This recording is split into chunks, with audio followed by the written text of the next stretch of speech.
Olá, você, bem-vindo ao episódio 26 dos nossos bate-papos sobre a economia.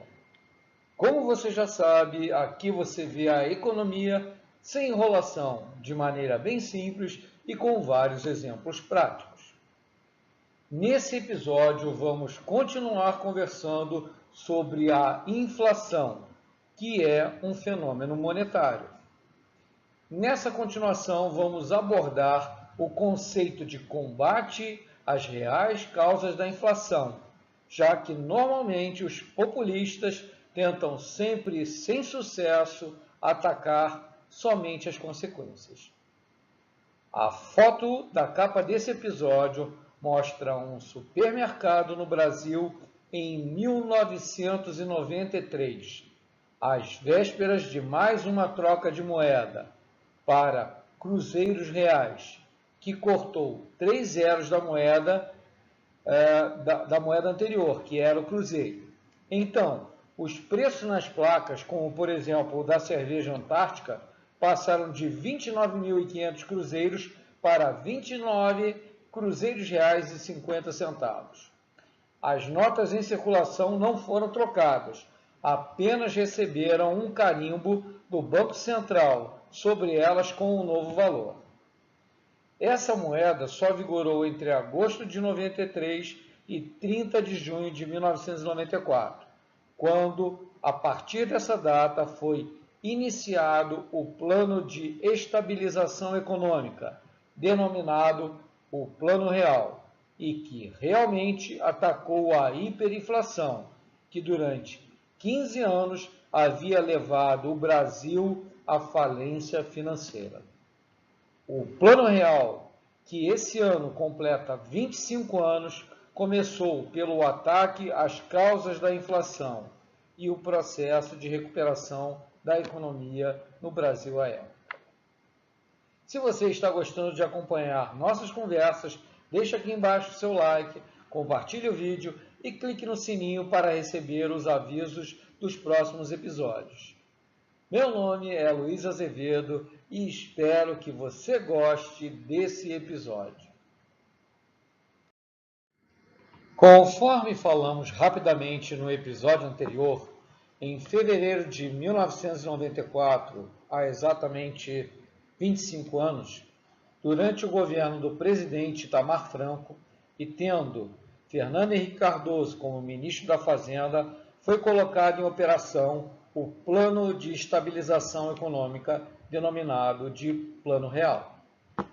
Após uma década e meia de inúmeras experiências macroeconômicas heterodoxas conduzidas por intervencionismo estatal na economia, como desvalorização cambial, congelamento de preços, congelamento de salários, moratória da dívida externa, ou seja, calote na dívida externa no governo Sarney, troca de moeda 4 vezes, confisco da poupança no governo Collor, expansões monetárias e tudo isso que só pioravam cada vez mais a situação do Brasil. Finalmente, em fevereiro de 1994, foi colocado em marcha um plano ortodoxo de estabilização econômica. O Plano Real estabeleceu no país o chamado tripé macroeconômico, que consistia no superávit primário, no câmbio flutuante e nas metas de inflação. O Plano Real foi elaborado e conduzido por um grupo de economistas, a maioria deles ligados ao think tank Casa das Garças da PUC do Rio de Janeiro. Desculpe. Na foto ao lado, de outubro de 1993, pode-se ver uma reunião do presidente Itamar Franco com a equipe econômica. Da esquerda para a direita vemos Gustavo Franco, Pércio Arida, o secretário executivo do Ministério da Fazenda, Clóvis Carvalho, o então ministro da Fazenda, Fernando Henrique Cardoso, o presidente Itamar Franco, Pedro Malan, Winston Fritz, André Lara Rezende e André Baixa. Do grupo principal de economistas na foto faltam o Rubens Recupero e o Francisco Lopes. Conforme já comentamos, o Plano Real foi de fundamento ortodoxo e estabeleceu no país o chamado tripé macroeconômico. O que significa o tripé macroeconômico? Vamos lá. A primeira base do tripé macroeconômico consiste em gerar superávit primário. Então, através de cortes de gastos públicos, fazer com que as despesas fiquem menores do que as receitas, né? Arrecadação de impostos. A segunda base do tripé foi a liberação de flutuação do câmbio, isto é, o governo parou de intervir no mercado de câmbio para manter artificialmente a moeda brasileira em relação às moedas dos outros países. Então, parou com essa intervenção. O câmbio flutuava livremente. E, finalmente, a terceira base, que foi o estabelecimento de metas de inflação a serem atingidas. A economia foi desindexada na primeira fase do plano de estabilização, através da implantação da URV, Unidade Real de Valor, a que todos os preços da economia foram convertidos e passou os reajustes ou correções de contratos para periodicidade anual. Com isso, quebrou a espiral inflacionária. Isto ocorreu antes da introdução da nova moeda, o real. Como você pode observar no gráfico ao lado, que apresenta o índice de inflação mensal no Brasil de maio de 1993 até novembro de 1994, fica muito nítido e claro que os valores de hiperinflação mensal estavam variando entre 30% e 45% ao mês, isto é, na ordem de 5.150% de inflação nos 12 meses que antecederam a implantação do plano, e caíram para valores da ordem de 6% a 1,5%. Realmente funcionou, a coisa foi correta.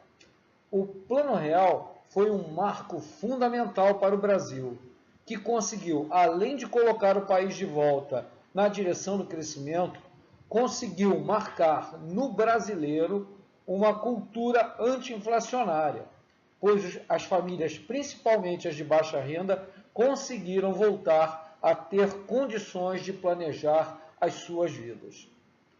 Maiores detalhes vocês encontram na descrição do vídeo, no link para o especial Real 25 anos, produzido pelo Movimento Livres, que tem em seu conselho acadêmico os economistas Helena Landau, Pércio Arida, Samuel Pessoa e outros especialistas de comprovada experiência e reputação. Recomendo a leitura. Basicamente, de uma maneira simples, o caminho escuro que conduz ao fenômeno da inflação está representado no slide. Na base do problema são os governos gastadores, que gastam muito e gastam mal o dinheiro que retiram da sociedade na forma de impostos. Como gastam muito mais do que tiram da sociedade, então tem despesas cada vez mais altas do que as receitas e produzem o chamado déficit fiscal primário, ou seja, prejuízo operacional. Aqui nem vamos considerar que os governos emitem títulos de dívida pública, ou seja, pedem empréstimos aos bancos para cobrir o rombo e conseguir fazer algum investimento. Então, o governo, que é o monopolista da impressão de moeda, e como a moeda é fiduciária, isto é, não tem lastro, o governo solicita ao Banco Central que manda imprimir dinheiro, ou seja, faz uma expansão monetária para cobrir o rombo fiscal. Por isso, é tão importante que o Banco Central seja uma instituição independente, isto é, não submissa a governo, uma instituição de Estado. A expansão monetária realizada pelo governo causa a perda do poder de compra da moeda, isto é, gera a inflação. Aí você me pergunta, Luiz, então como se combate a inflação? Como se manter a taxa de inflação baixa e sob controle? Na descrição desse episódio, você encontra um artigo curtinho de título Como se resolveram os 5 maiores episódios de hiperinflação da história, com alguns casos como o da Alemanha de 1923, o da Grécia de 1944, o da Hungria de 1946, o da Iugoslávia de 1994 e do Zimbábue em 2008. Mas vamos conversar um pouquinho sobre os conceitos nos próximos slides. Como tudo na vida, não existe milagre, só muito trabalho duro e persistente. Como vimos, a inflação é consequência de expansão monetária sem sustentabilidade, isto é, sem o aumento da riqueza do país ou do aumento de produtividade da economia. E como também podemos ver, a expansão monetária, ou seja, mais impressão de dinheiro, é realizada pelo governo para cobrir o rombo fiscal, ou seja, cobrir o prejuízo gerado pelo governo gastar mais do que tem de receita, que é o dinheiro retirado dos nossos bolsos através de impostos. Por isso, não tem mágica. Para combater a inflação, são necessários 2 grupos de ações conjuntas e coordenadas. São então necessários um aperto fiscal, que basicamente é parar de produzir prejuízo. Nada mais, nada menos do que o orçamento doméstico. Você lembra do primeiro episódio da série sobre a origem da palavra economia do grego, que significa administração doméstica? É isso. As despesas têm que caber na receita do mês. Pode-se resolver de 2 maneiras: reduzir as despesas, cortar os excessos ou arrumar mais um trabalho para aumentar as receitas. Isso se faz em casa. Como o governo no Brasil aplica uma carga tributária extorsiva sobre a população, e já bateu no teto, pois nós, simples mortais, já trabalhamos 5 meses no ano só para pagar os impostos. Por isso, não é possível aumentar a receita sem o crescimento sustentável e real da economia. E isso leva algum tempo, pois depende da melhoria da produtividade geral. Então, o governo precisa cortar profundamente as suas despesas. Para isso, precisa reduzir o seu tamanho, ou o tamanho do Estado. Além do aperto fiscal, é necessário que a autoridade monetária, no caso o Banco Central, tome medidas de aperto monetário. O aperto monetário é realizado pela retirada de moeda do mercado. tecnicamente é chamada de redução da liquidez do mercado.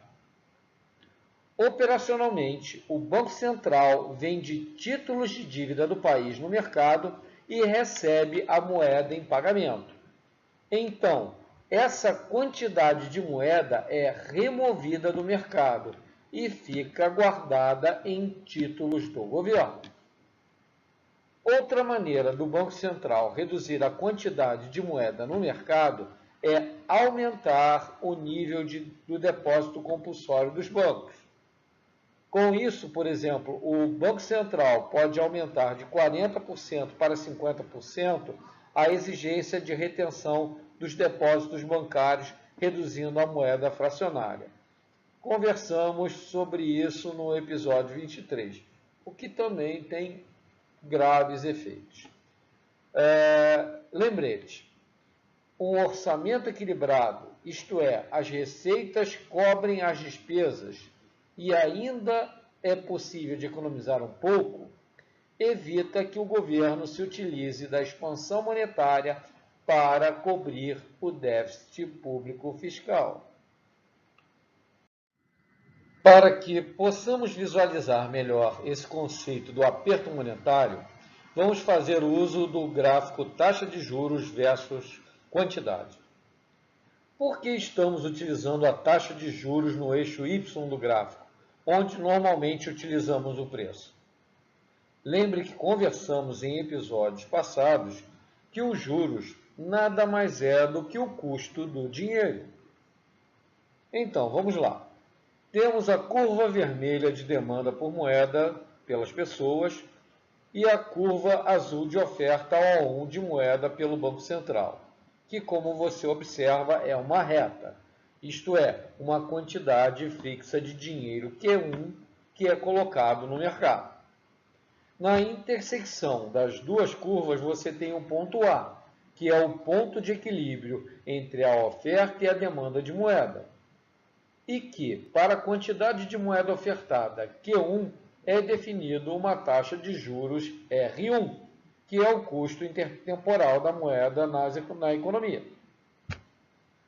Quando o governo decide fazer uma redução da oferta de moeda, ou seja, uma contração monetária, ou, no básico, retirar do mercado papel moeda e reduzir o crédito, a curva azul de oferta é deslocada para a esquerda para a posição da curva azul de oferta O2, que reduz para uma quantidade Q2 de moeda no mercado. A intersecção da nova curva de oferta de moeda O2 com a curva vermelha de demanda estabelece um novo ponto de equilíbrio B, que, para a nova quantidade de moeda Q2 no mercado, define uma taxa de juros R2, que é o novo custo intertemporal da moeda. Portanto, na contração monetária, o Banco Central retira dinheiro da economia, ou seja, reduz a liquidez ou a disponibilidade de moeda na mão do mercado. Como comentamos, operacionalmente o Banco Central vende títulos públicos, recebe dinheiro em troca e com isso reduz a quantidade de moeda no mercado.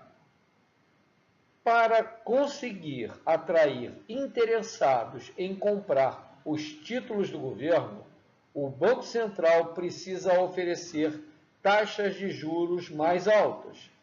Por isso, a taxa de juros na economia sobe de R1 para R2. Então, como os juros são o custo do dinheiro e quanto maior o risco, maior os juros exigidos pelo investidor para correr o risco de colocar o dinheiro nele, isto é bem simples de entender. Imagine agora, por exemplo, qual era o risco de um investidor, você, eu, qualquer um, colocar dinheiro em títulos da dívida pública da Venezuela. Você vai dizer, impossível, ninguém era maluco de fazer isso. Mas nos governos de Lula e Dilma, os fundos de pensão das empresas estatais, controladas por sindicalistas ligados ao governo e sob ordens do Palácio do Planalto, por exemplo, o Postales, que é o fundo de pensão dos Correios, colocou uma enormidade de dinheiro em títulos públicos da Venezuela. Nesse caso, não foi loucura, nem burrice, mas crime. Nos governos Dilma Rousseff, onde foram praticados um sem número de crimes de lesa pátria, como os empréstimos do BNDES, a compra da refinaria de Passadina ou das pedaladas fiscais pelas quais a presidente sofreu o processo de impeachment e deveria ter sido presa, foi aplicado o receituário fracassado do desenvolvimentismo com o aumento da intervenção estatal. Nos seus 2 períodos de governo, o Brasil enfrentou a maior crise econômica desde 1931, tendo o PIB per capita entre 2014 e 2016 caído 9%. Significa a população brasileira empobreceu. Os gastos públicos explodiram e o descalabro fiscal levou ao retorno da inflação, que após 20 anos, isso é, desde 1994, voltaram a atingir 2 dígitos em 2015. Como falamos que a receita do controle da inflação não é mágica e depende de equilíbrio fiscal por parte do governo, e quem cuida dessa parte é o Ministério da Fazenda, e depende do controle monetário, isto é, a defesa do valor e poder de compra da moeda, que é exercido pela autoridade monetária, que é o Banco Central, o Bacen. Então, vejamos os 2 pilares, o monetário e o fiscal, durante os desgovernos de Dilma Rousseff. Sobre a chefia da autoridade monetária, Dilma exigiu a troca do presidente do Banco Central à época, o Henrique Meirelles, que era ex-presidente mundial do Bank of Boston, pelo Alexandre Tombini, funcionário de carreira do Bacen e submisso às vontades do Palácio do Planalto. Portanto, Tombini não exerceu a função de autoridade monetária com independência política. Ele fez diversas ações de aumento de juros, porém paliativas e não suficientes, pois não eram coordenadas com o necessário controle fiscal. Da parte fiscal, Guido Mantega, não consigo entender como esse bandido ainda está solto. Havia substituído Antônio Palocci, que está preso, ainda durante a gestão Lula, mas era contido pela influência de Henrique Meirelles. Porém, durante os governos Dilma, Guido Mantega ficou livre e, com o aval da presidente, colocou em marcha o aprofundamento de uma política desenvolvimentista e intervencionista do Estado na economia. Mantega conduziu expansão do crédito, forneceu subsídios generosos do BNDES com a cumplicidade do nefasto presidente do banco, o petista Luciano Coutinho.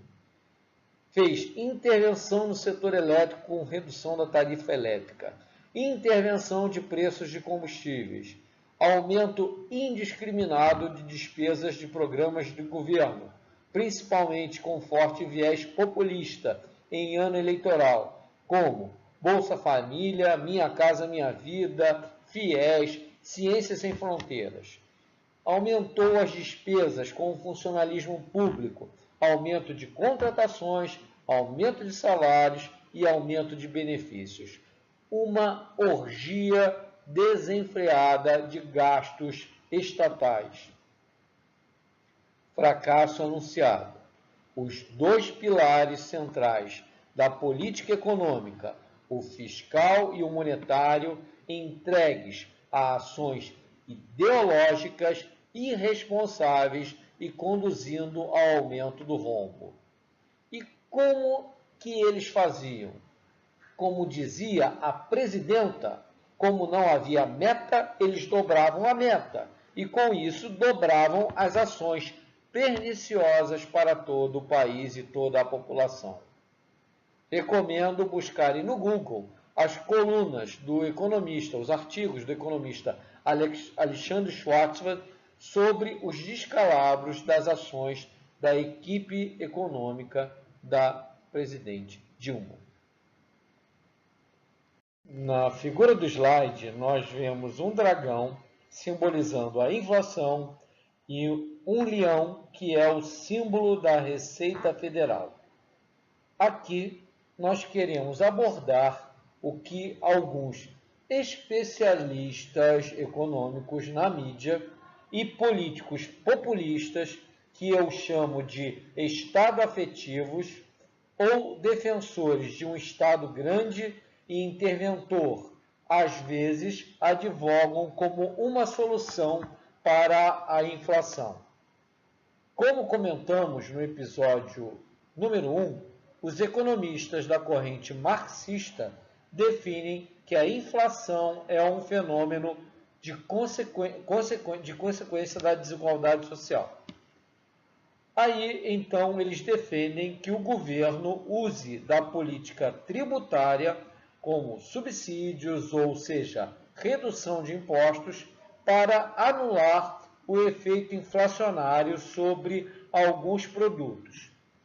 Então, essa decisão de qual setor deve ser reduzido o imposto, ou seja, dado o subsídio para controlar a inflação, é totalmente discricionária e arbitrária dos seres iluminados sentados em seus tronos celestiais em algum ministério em Brasília. Até hoje, não consigo entender por que montadoras de automóveis são tão subsidiadas no Brasil. Você consegue explicar? Para conter a inflação é que não é. Te recomendo assistir ao episódio número 10, onde eu abordo o assunto sobre o subsídio para a indústria automotiva. Pior de tudo isso é que o uso de política tributária, no caso, é errada, pois não resolve. Isso é, tentar diminuir as consequências, o aumento de preços ao consumidor, e não atacar efetivamente a causa, que é a perda do poder de compra da moeda, que é causado pelo desequilíbrio do orçamento público. Então, anote, lição número 2 sobre políticas públicas, do primeiro ano de economia. A política tributária, que é parte da política fiscal, não serve para combater inflação. Como podemos exemplificar de modo simples o fato que política tributária não serve para combater inflação? Vamos usar o exemplo de material escolar, canetas e apagador para quadro branco. Então, na papelaria, as duas canetas são vendidas ao consumidor por R$ 5,00, sendo R$ 4,00 o valor do produto e R$ 1,00 o valor do imposto. Aí você fala, que exagero, R$ 1,00 de imposto, ou seja, 20% do preço ao consumidor no material escolar. Só você procurar no Google. No ano de 2018, o imposto incidente sobre material escolar chegava até 50%. Mas vamos deixar isso para lá. Então, você adquire as 2 canetas e com R$ 1 de imposto o governo vai e compra o apagador para a escola. Aí, imagine que ocorre entre 2 anos uma inflação acumulada de 20%, ou seja, uma perda no valor de compra da moeda de 20%. Então, a papelaria vai vender o conjunto de 2 canetas por R$ 6,00, sendo R$ 4,80 relativo ao preço das canetas e R$ 1,20 relativo ao custo do imposto. Então, simples, devido à inflação de 20%, o conjunto de canetas aumentou de preço de R$ 4,00 para R$ 4,80 e o imposto aumentou de R$ 1,00 para R$ 1,20. Dessa forma, você continua adquirindo o conjunto de canetas e o governo, com o imposto, compra o apagador para a escola. Aí, um ser angelical em um ministério, apoiado por um catedrático de uma famosa universidade pública, resolve o problema da inflação pela remoção proporcional do imposto para manter o preço do conjunto de canetas em R$ 5,00, como no ano anterior. Assim, o governo magnânimo e bonzinho aplica a política tributária para dar subsídio ao material escolar. Vamos então ver como fica a história na prática. Você irá pagar como consumidor R$ 5,00 no conjunto de canetas, sendo R$ 4,80 relativo às canetas e apenas 20 centavos que serão relativos ao imposto. As canetas passaram de R$ 4,00 para R$ 4,80, pois houve uma desvalorização real de R$ 20,00 relativo à inflação do período, 20% relativo à inflação do período. Mas o imposto que deveria passar de R$ 1,00 para R$ 1,20 foi reduzido para apenas 20 centavos de real, ou seja, o governo deu subsídio ao setor. O problema é que o apagador custa agora, devido à inflação, R$ 1,20 e o governo só recebeu 20 centavos de imposto. Então, não será possível comprar o apagador para a escola este ano. Provado, a política tributária só atua nas consequências da inflação e não nas causas. Os diversos índices de inflação divulgados são, como chamamos, um proxy do fenômeno inflação. O que é um proxy? Um proxy é a representação de uma outra coisa.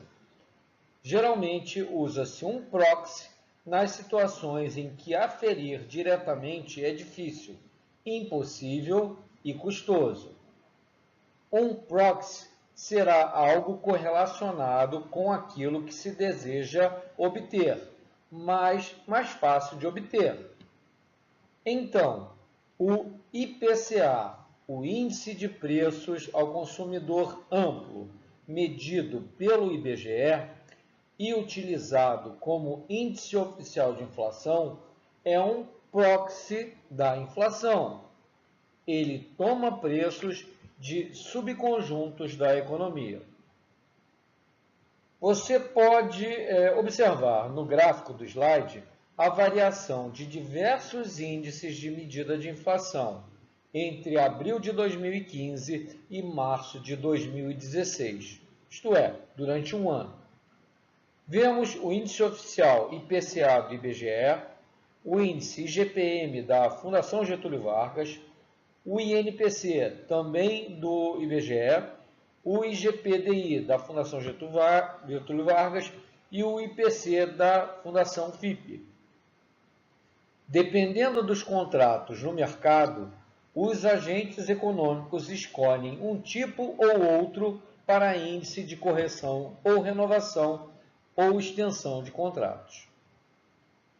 Muito importante relembrar que preços variam principalmente com oferta e demanda, escassez ou excesso. Portanto, o IPCA pode apresentar um aumento sem haver nenhum aumento da oferta monetária, isto é, apenas ser relacionado a uma situação temporal de condições de oferta e demanda dos itens que compõem a cesta de amostra do índice dentro da região pesquisada. Aí você vai lembrar do slide lá sobre chuchu, tomate e feijão carioquinho. Chegamos ao final de mais um episódio. Espero que você tenha gostado. Se você gostou, deixa aqui embaixo o seu like e compartilhe o vídeo. No próximo episódio, pelo sempre presente spoiler da charge ao lado, que faz piada com o dragão da inflação e o emprego do coitado do trabalhador, nós vamos conversar sobre essa importante relação macroeconômica entre a inflação e o desemprego. Meu nome é Luiz Azevedo e muito obrigado pela sua audiência.